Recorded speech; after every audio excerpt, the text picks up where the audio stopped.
When I observed her and then her color, I thought she was deceased at that point.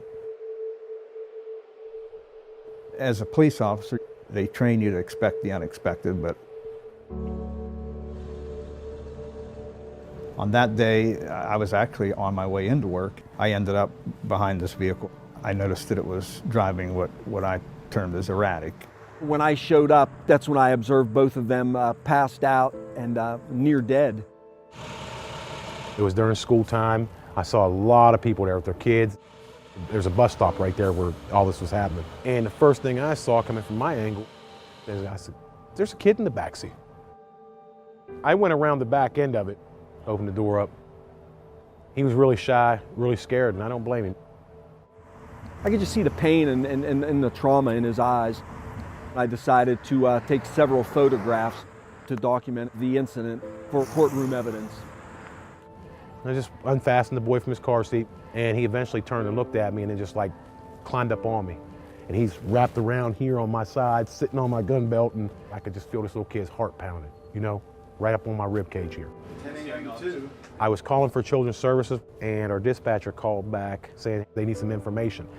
And I was pretty heated, I'm not gonna lie. I yelled back over the radio, you know, just tell them get their butts here now. Fred says, well, let's send them a picture of this and then they'll see why they need to get their butts here. I was born and raised here in East Liverpool. 75% of our population receives some form of assistance from the federal government. And that's really the tragedy that we're dealing with here.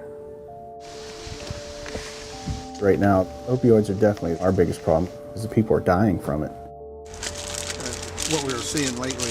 It's not just heroin, it's the fentanyl, the carfentanil. That's where they're overdosing because they're so strong. And not only us, small town America does.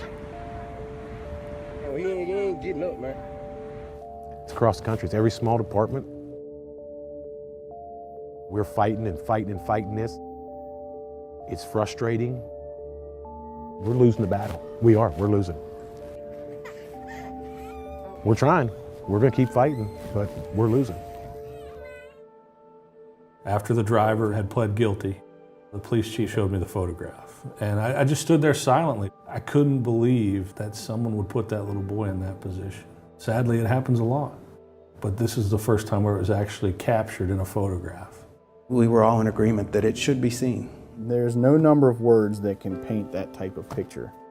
Coming into work the next day, I could not believe the views that the picture had, you know, and how many times it was shared. We kind of looked at each other like, well, good, let's get this out there. As a clinician, you know, I feel that it's my job to be able to advocate for people that are struggling with addiction. I think that posting photos of addicts does probably have them feel pretty shameful and embarrassed. These pictures might keep somebody from reaching out for help because they feel nobody cares about me. They should have just let me die and not used that Narcan. We know what we did, and we're all confident in what we did was right. So if it upsets you, I'm sorry, but this is reality. I would do it again. If the same situation arises tonight, that will be posted. I never would have dreamed that this picture would have had the power that it has, that you're sitting here interviewing me. I get people from the state calling me to help. They never called me before. And that's all from the power of one picture.